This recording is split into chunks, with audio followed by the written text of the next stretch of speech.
Low ethical machiners. No, I'm totally kidding. I would never call my audience ethical machiners. That would be really dumb. This is incidentally why I can't be a famous philosopher, because my last name is Blackman and nobody wants to be a Blackmanian or a Blackmanist or whatever that is. I just don't have the last name for being a famous philosopher. Oh, all right. Let's talk about what we're actually here to talk about. No one can deny that tech plays a massive role in our lives. And one might even think of it as a kind of religion. In fact, that's exactly what my guest thinks. So, my guest is Greg Epstein. He's the author of a new book called Tech Agnostic: How Technology Became the World's Most Powerful Religion and Why It Desperately Needs a Reformation. Greg is a humanist, or the humanist chaplain at Harvard University. And at MIT, he's the humanist chaplain as well, and a convener for ethical life at the MIT Office of Religious, Spiritual, and Ethical Life. That is MIT. That's too much of a mouthful. If you could abbreviate Massachusetts Institute of Technology to MIT, you got to do something about this convener for ethical life at the MIT Office of Religious, Spiritual, and Ethical Life. It's too much. It's too much. Get your people working on that. Okay. You're going to hear me push back on Greg in a number of ways. I'm not totally convinced yet that tech is a religion, but I think Greg's perspective is really interesting, and it was a really fun conversation. So I hope you like it. And also, don't forget to like the podcast, subscribe, review it, blah, blah, blah. Email me at em@reedblackman.com. Questions, comments, trenching criticisms. And that is it for me. Let's go talk to Greg.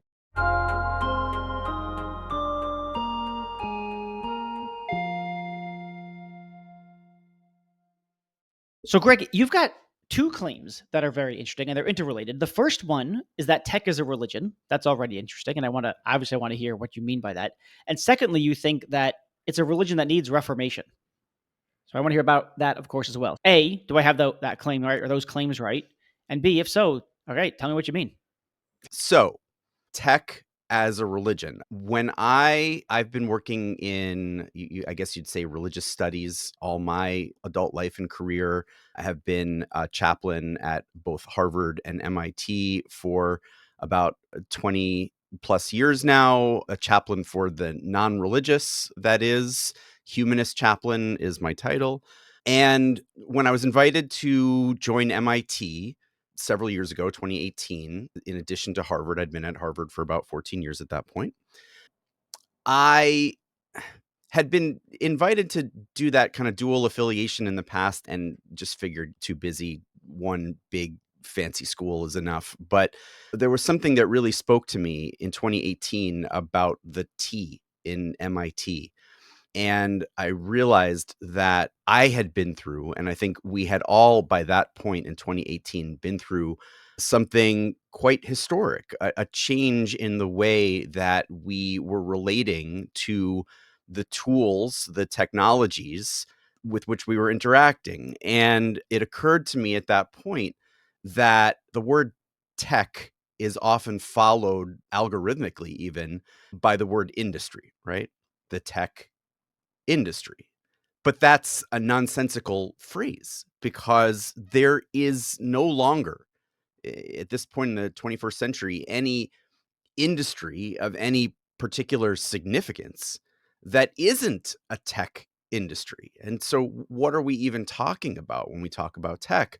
It occurred to me at that point, and I've remained faithful, I guess you could say, to this idea since then, that the concept of religion is a really interesting and I think helpful and maybe even better frame by which to understand what we are doing in society today when we're interacting with this mythical thing we call Silicon Valley. It occurred to me, though, that if tech has now become a religion, and there are a number of people started reading that were acknowledging this, by this point in history, we're not just talking about any religion. If you were to look at it in that frame, it's now become the world's most powerful religion. In fact, when I talk to my religious colleagues at Harvard and MIT, I say, look, what's more influential than tech? Is it what you're doing? Is it what I'm doing as chaplains? No, this is the most influential institution on the face of the earth at this point. So I'm not sure yet that I understand what you mean when you say tech is a religion. Mhm. I've seen some people say things are a religion in a pejorative sense. Yeah. Like it's a matter of cultish or it's brainwashy or everything is sacrificed at the altar of that thing. So, in what way is it? Maybe you don't mean when you say tech is a religion, you don't mean to be saying something pejorative, or maybe you do. So, again, what does it mean to say that it's a religion? And I guess relatedly, I'm asking you, is that necessarily a bad thing? So, what I'm really saying here is that when we think about what it means to be human, how we think about our lives, how we orient our lives, the ideas that matter to us in terms of defining our sense of who we are, what we want to be, how we want to live, the rituals by which we organize our lives, that there is the sense of religious people may pray when they feel the spirit moves them, or once a week, or once a day, or 3 times, 5 times a day. We're genuflecting before these stained glass black mirrors couple hundred times a day on average. And it's not a coincidence that they look so much, that the sort of physical vision of somebody looking at their phone is so much like a prayer, like a religious prostration. And unlike some religions that I could mention, this one and its ideas and its beliefs and values could actually cause an apocalypse. This is what we are orienting our lives around. They're on the extreme, as I talk about in the book. You've got people who are talking about trying to end death and upload themselves into a kind of metaphorical, and some would even really say literal heaven, technological heaven. And so there are a lot of literal examples that I was actually surprised that I was able to explore and interview people about, where the tech industry is behaving extraordinarily religious in a very literal sense. For example, Arvind Narayanan and Sayash Kapoor, the two Princeton scholars who have this new book out called AI Snake Oil. It's a very good book about what AI can and can't do. Say in a recent blog post promoting the book that the headline of their post is that AI companies have pivoted from creating gods to building products, and that's good. And I guess it is good. I've got dozens and dozens of other examples, but how striking it is that we have to pivot from creating gods in this thing that I think most people would acknowledge is the world's flagship industry these days. And so there's these literal examples, but even in less literal settings. For example, I went to Detroit with the wonderful writer, activist, professor Chris Gilliard, known as Hypervisible to many. He and I went around the city and took a look at the green light district in Detroit, which is green lights that dot the city, thousands of them, noting that's where you're being surveilled as a kind of crime prevention mechanism. But there is so much about this idea of, like, we're gonna light up the sky with surveillance that is really reminiscent for me as a student of religion of the idea that, put it in the Santa Claus phrasing, that they know that you've been naughty, they know that you've been nice. The sky is watching you and expecting you to behave in a certain way. That even that is a kind of casual but very serious reference to religion. When we say that these are our digital overlords right now, I think what we're talking about is the fact that this is playing a bigger influence on our lives than anything right now. There's a bunch of claims there, and I'm trying to pull them apart. One is that tech is a religion. I'm Mhm. still not sure that I know exactly what that means yet. Usually when I think about a religion, it's going to have certain kinds of dictates for how you ought to live your life, what you should think, what you should feel, how you should act. There should be Yeah. rituals that you ought to perform. It gives a conception, arguably, about what constitutes a good life. It gives you a sense of moral obligations. That's what something like religion in the Judeo-Christian sense, anyway, would give you. Mhm. So I don't quite see how tech, and that broad of a category, could constitute a religion. I do get this sort of religious attitude that people might take towards technology. I think it's probably a relatively small set of technologists, the ones who think, yeah, I'm going to upload my consciousness to a computer and live on forever. I think they're whack jobs, but thankfully I also think that they're a very small percent.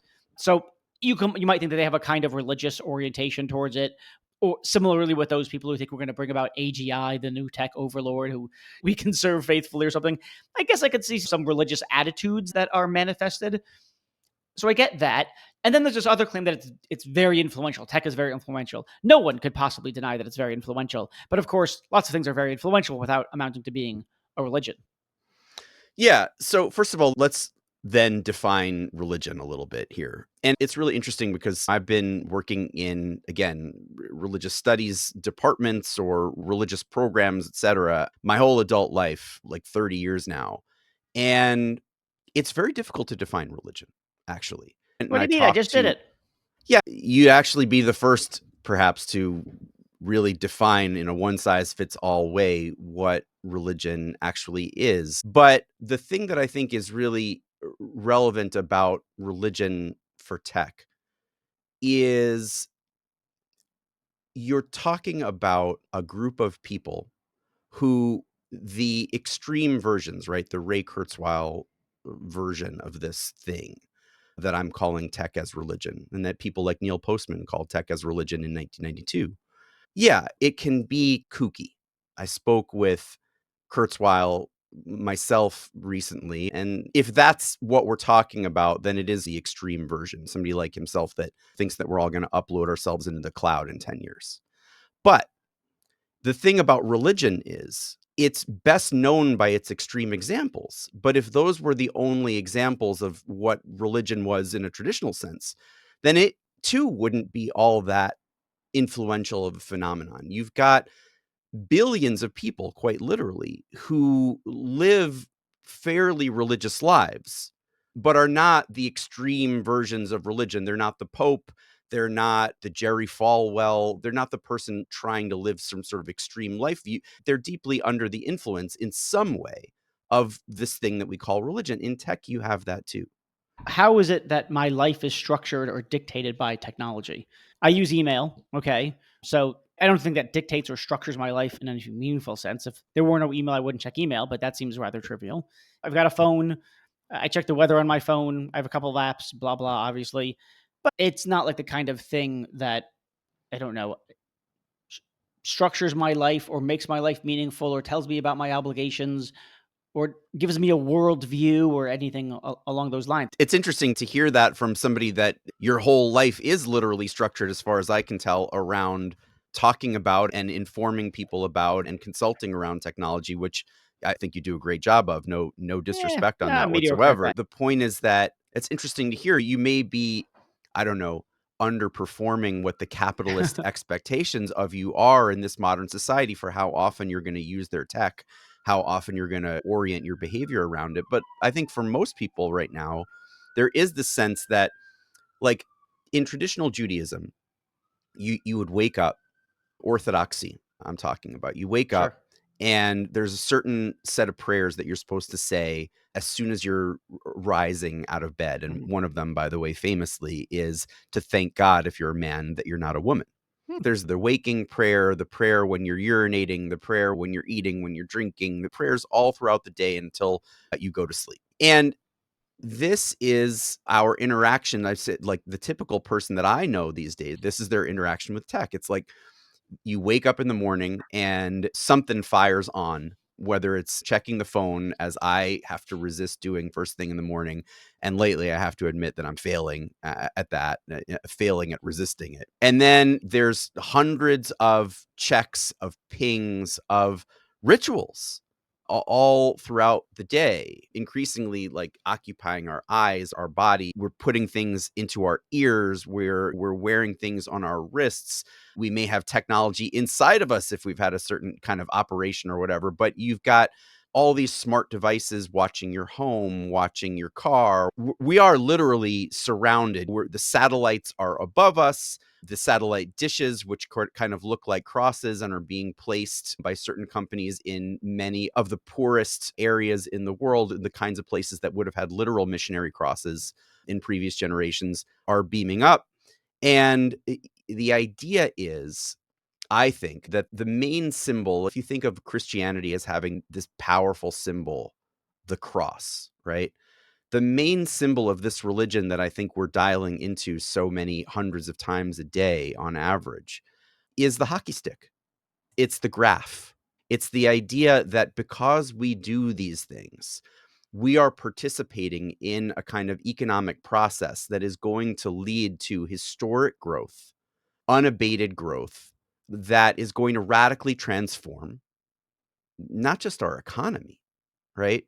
But the tech companies themselves make these propositions, value propositions, about how their economic engines are going to also make us better people. Google started with don't be evil and moved on to do the right thing. Mark Zuckerberg talks about, or has Meta has talked about, connecting the world, bringing the world closer together. Not sure if he still believes in that or not, but certainly that was a big part of the rhetoric. And that was one of the first things that tripped me off, because as somebody that was trying to build a kind of secular, religious alternative community, that's how we talk too, connecting the world, bringing the world closer together.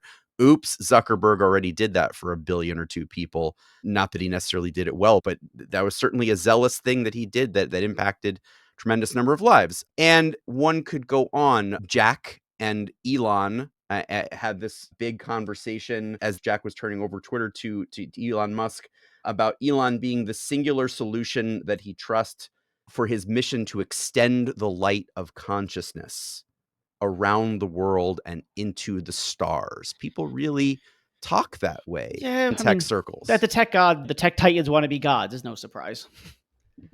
Yeah, no, it's no surprise, and it's never really been a surprise that the religious leadership in any given religion in history has been incredibly ambitious, probably pretty grandiose, and deserving of critique, right? And so that is where we start to get into the second part of my book, or the last third, which is this idea of a reformation, right? Sorry, before we get into the Reformation, though, let me just push back a little bit on the thesis that tech is a religion or that it structures life. The claim, I would think that you could say things like, there are some things in our lives that are insanely influential, but we wouldn't Mhm, count them as religious in any way. You said things like, we pick up our phones when we wake up, we go to the bathroom, we look at our phones. mhm. Let me give you a sort of stupid little, I don't know, counterexample or something like that. You tell me why it's Sure. stupid. I'm not saying that it's a good one. Suppose I say, we are obsessed with buildings. We Mm, structure our lives around buildings. We walk in, we wake up, we're in a building. We leave that building, off we go to another building. Around lunchtime, we go to a different building, and then we go back to the original. But it's just, tell me, can you? Your life is completely structured by literal structures, by buildings, mm, and so your life is just drenched in buildings. Now that, but no one's going to say that we live in a world where there are buildings. No yeah. one's going to say something like buildings are a religion or something along that. So I concede, of course, yeah, tech is various kinds of technologies are super influential in what we do, how we live, et cetera, in the way that different kinds of buildings, restaurants versus hotels versus houses versus office buildings, etc. There's different kinds of buildings that have a high influence on how we live, but doesn't rise to the level of religion. Why shouldn't I just say the same thing about tech? It's a great analogy because obviously there is that similarity with buildings, right? We do see them all over the place and they do play a meaningful role in our lives. In fact, buildings play a big part in the life of religion as well. So I like the analogy a lot. The difference is that, unlike with buildings as just one aspect of our lives, religion dominates many different aspects of our lives. And this thing that I'm calling the tech religion does so as well. They have similar doctrines governing many different aspects of our lives. And the doctrines of what I'll call the tech religion actually function in our lives and in society very similarly to the ways that religious doctrines do. Okay, so I think I have some vague idea, but what are the kinds of religious doctrines you're thinking about, and what are their tech analogs? Yep. So in the first chapter of Tech Agnostic, I talk about tech theology, like the basic ideas of the religion are the theology of a given religion, the basic hopes, dreams, aspirations, mythologies that people tell themselves when they join a religion or when they preach a certain religion. But in chapter 2, I get a little bit more specific and I talk about what's called doctrine in religion. So doctrine is a collection of very specific beliefs, practices, etc., that people subscribe to, that you almost have to memorize or make an attempt to follow more precisely in order to be a sort of appropriate adherent of a given religion. So let me give you some examples of similarities between traditional religion and tech religion on doctrine. In that section, I talk about the idea of heaven and of hell and of God. So let me do those three real quick, and then we can move to some others Sure. if you want. But Classic the good stuff. heaven, right? Heaven is something that you find in essentially all of the world's major religions. And I was surprised with both with heaven and with hell when I really went and looked it up that this is not just a Judeo-Christian thing. In fact, Buddhism, which in certain circles like my own can get a real reputation as being so esoteric and so sublime that it doesn't get into any of these things and it doesn't have things like heavens, hells, gods. No, even Buddhism, Hinduism's, etc., they have these ideas. So the idea of heaven in a traditional religion, from my perspective, is, or what's important about that idea is this world isn't perfect, right? This world can be all too unjust, all too unsatisfying. Life here can be short.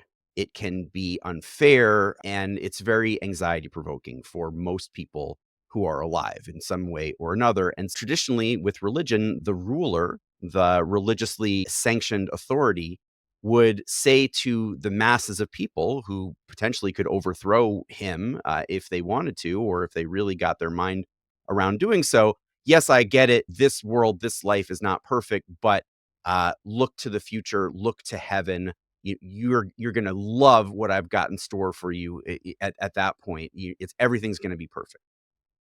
When I started really diving into the ideas behind Silicon Valley tech and the idea of uploading our consciousness into the stars, as really mainstream people like Musk and Jack Dorsey and others have discussed, and where Ray Kurzweil can seem a bit funny with his ideas of the singularity, at least to me.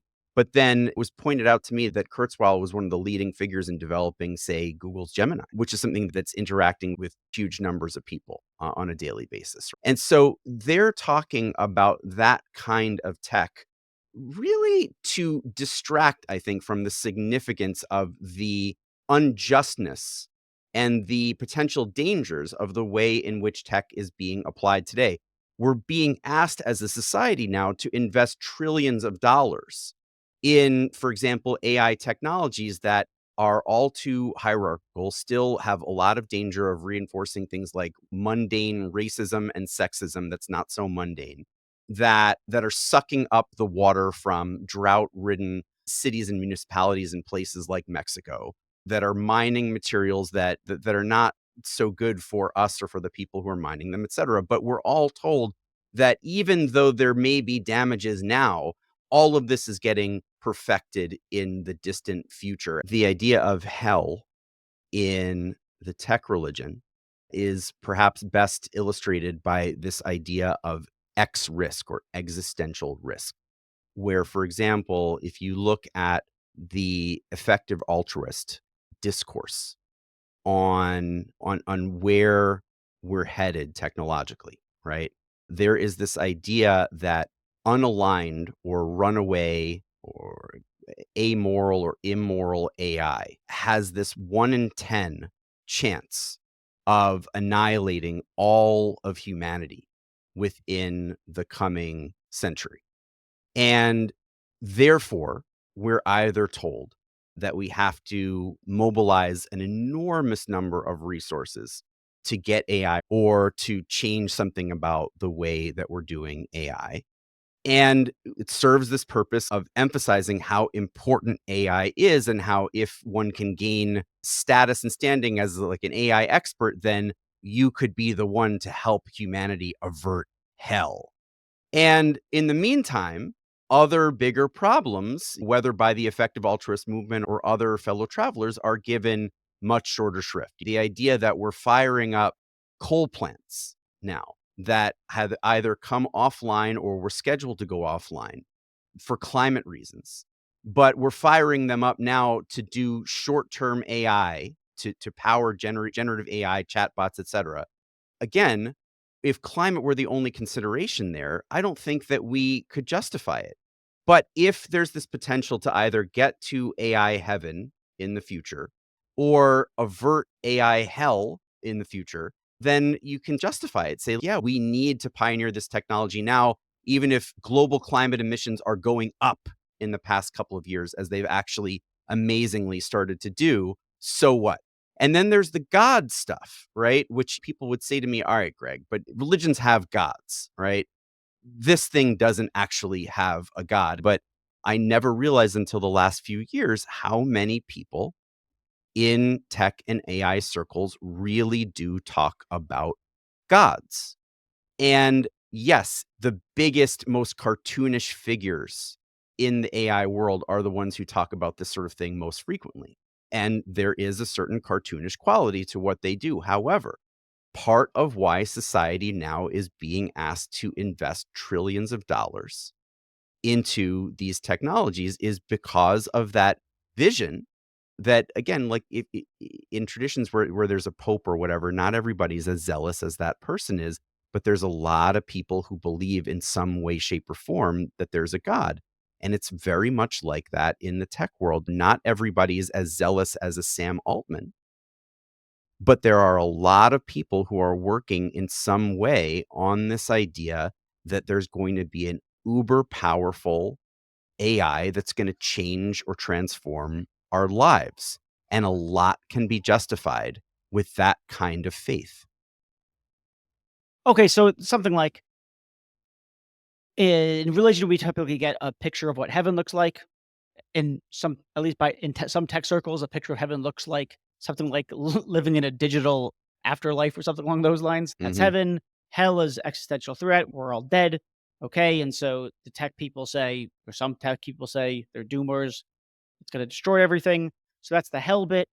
And then we have the salvation bit, I take it, because if you can create Hmm. this thing, the AGI, super intelligence or something along those lines, that's going to be, if you like, the new God. And then you've also got the notion of sacrifice. So, yes, it costs a lot of energy, environmental hit, but it's worth the sacrifice for the sake of our forthcoming Lord. Okay, so I get all those things, and I agree that we don't do those kinds of things with buildings, not last I checked. Okay, so now tell me a little bit about what the Reformation looks like. I take it that we need a Reformation. I'm just picking up from this is more of a vibe than anything in particular that you said, but it's something like it's just too great of a cost. It's too much of a drain on our lives, such that we got to change the way that we interact with technology, or the way that we build technology companies, or the way that we allow tech titans to do what tech titans do. So, what's the reformation that's needed, and what are we supposed to reform to? And in fact, one of the things about me is that, again, I am this atheist, but I work with alongside religious people all the time. And I'm not trying to eliminate their beliefs, their faith from the earth, and nor am I hoping or trying to do such a thing with tech. However, I like reformed religions better than unreformed religions. I like, in other words, religions, religious leaders, religious people, religious institutions, religious discussions where we've learned how to be self critical, where we've learned how to acknowledge that we're not perfect, and where we've learned how to rein in or tame our wildest, most selfish, most grandiose impulses.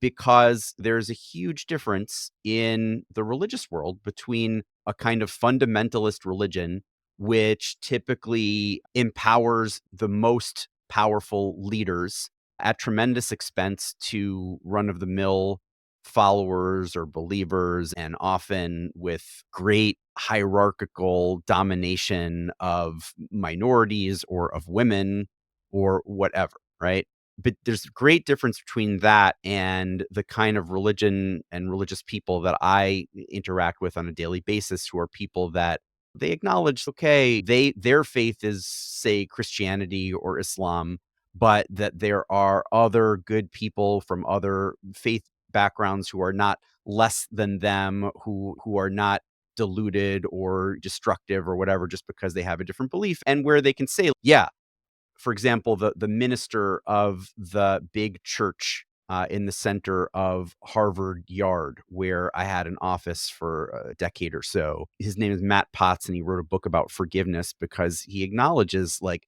Christians have caused a lot of damage in this world. They went out and pursued ideas that hurt a lot of people, and there's a need now to ask for forgiveness. So I like the kind of tech where I like the kind of technologists that can acknowledge the kinds of damage that they might do or that they may already be doing in the world today, and that can ask for genuine forgiveness when they mess up and really try to address their failings, their flaws, the flaws in their thinking and in their belief, because along with the good comes a lot of problems.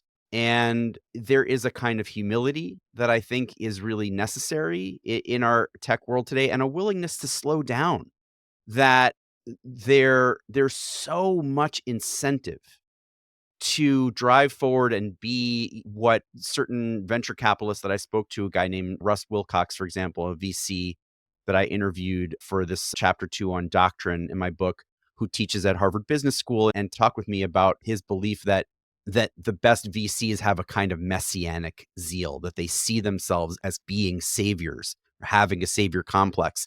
And he like literally spoke to me about the fact that this is what he views as somebody who teaches venture capital at Harvard Business School as a successful skill set or approach to tech. The problem with messianic figures, with savior figures, is that they're often really most significantly out to save themselves. And if they screw the rest of us over, they're probably going to take their bag and run and not stick around to make amends. And I prefer the kinds of religion that is humbly, slowly trying to make amends and trying to make life better for all. Equity, and I'm not talking here about private equity. I'm talking about a kind of modified version of equality where people get what they get in a just way, in a way that is consistent with principles of justice. Equity is not quick. Equity is not always scalable at the outset. And I'd rather take the time to work on an equitable society than to have a society that's dominated by private equity.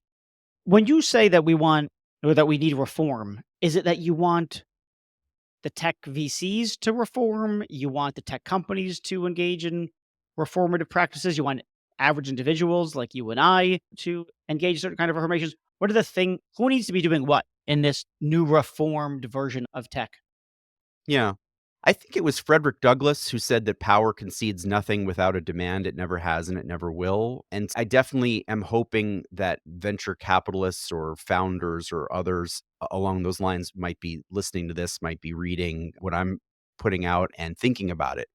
But I do think that it's everyday average users, or in my paradigm, believers, that would need to rise up and demand that tech be better. What does better look like though? If we rise up and we say we want better, we want reform. Yeah, What are we and demanding? I'll give you a couple of examples that I use in the book. First of all, I have a whole chapter on what I'll call, or what I do call, heretics, apostates, and even Cassandras. People who, and there really are tremendous parallels. In fact, I go through some of the history of religious heretics, apostates, and Cassandras at the outset of the chapter, and to say, if you look at some of the best of those people in history, and then you look at people like, in that chapter, I cover an attorney and law professor named Vina Dubal, who has been a really outspoken critic of the ways that companies like Uber and Lyft have done business since their inception. Her life and her approach to her work is really quite similar to the apostates and heretics of religions past. And so what Dubal and others like her are doing, I think, is they're really trying to litigate this new religion. They're trying to say, let's really look in depth at the policies, and recognize that these companies are getting so big, multi-billion-dollar companies with trillions of dollars at stake, that they have the ability to lobby to get their way at the expense of sensible policy for the rest of us. Her life was dramatically impacted by the ways in which the sort of lobbying machine, the multi-billion-dollar lobbying machine of companies like Uber and Lyft, who wanted to advance the gig economy as quickly as possible, as broadly as possible, to place, an Uber or Lyft on every block in the world, essentially, regardless of what it did to the drivers or what it does to any of us. She wants to really look at that and say, is this wise? Is this reasonable? Is this going to cause more harm than good? And I'll let people take a look at her story. I spent quite a bit of time with her and really got to see some of the really scary stuff that has happened to her and folks like her because they've come out as these kinds of heretics against the hockey stick graph. All right, great. Thank you so much. That's been all super fascinating. Thanks for coming on. Thank you, Reed. It's really fun to talk with you. Likewise.